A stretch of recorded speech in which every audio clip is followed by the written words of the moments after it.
آگے بڑھتے ہیں، آپ کو خبر دیں کہ پیپلز پارٹی نے عام انتخابات کی تیاریوں کے سلسلے میں پنجاب کے تمام ڈویژنز کے صدور اور جنرل سیکرٹریز کو طلب کر لیا۔ مزید جانتے ہیں ڈان نیوز کے نمائندے میاں شعیب سے۔ جی میاں شعیب، آگاہ کیجیے گا۔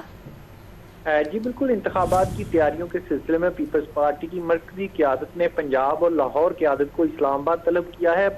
سابق صدر آصف علی زرداری اور فریاض سیالپور نے پنجاب کے تمام ڈویژن کے صدور اور جنرل سیکرٹری کو آج طلب کیا ہے، اور پیپلز پارٹی کے تمام عہدیداران آج شام جو ہے ان کی مرکزی قیادت سے ملاقات ہوگی۔ ذرائع کے مطابق ملاقات میں انتخابات کے حوالے سے تبادلہ خیال کیا جائے گا، جبکہ پیپلز پارٹی کی مرکزی قیادت کو پنجاب میں مضبوط امیدواروں کی جو فہرستیں ہیں وہ پیش کی جائیں گی۔ اس کے ساتھ ساتھ ذرائع بتاتے ہیں کہ پیپلز پارٹی پنجاب اور لاہور کی تنظیموں کی کارکردگی بھی مرکزی قیادت کے سامنے رکھی جائے گی، اور اس میں ملاقات میں پنجاب میں ورکرز کنونشن کے حوالے سے بھی تجاویز پیش کی جائیں گی، جبکہ جو پنجاب کی قیادت ہے جس میں قائم مقام صدر رانا فاروق، حسن مرتضیٰ، شہزاد سعید چیمہ سمیت دیگر جو رہنما ہیں وہ اسلام آباد کے لیے لاہور سے روانہ ہو چکے ہیں۔ جی بہت شکریہ تفصیلات دینے کے لیے آپ کا میاں شعیب۔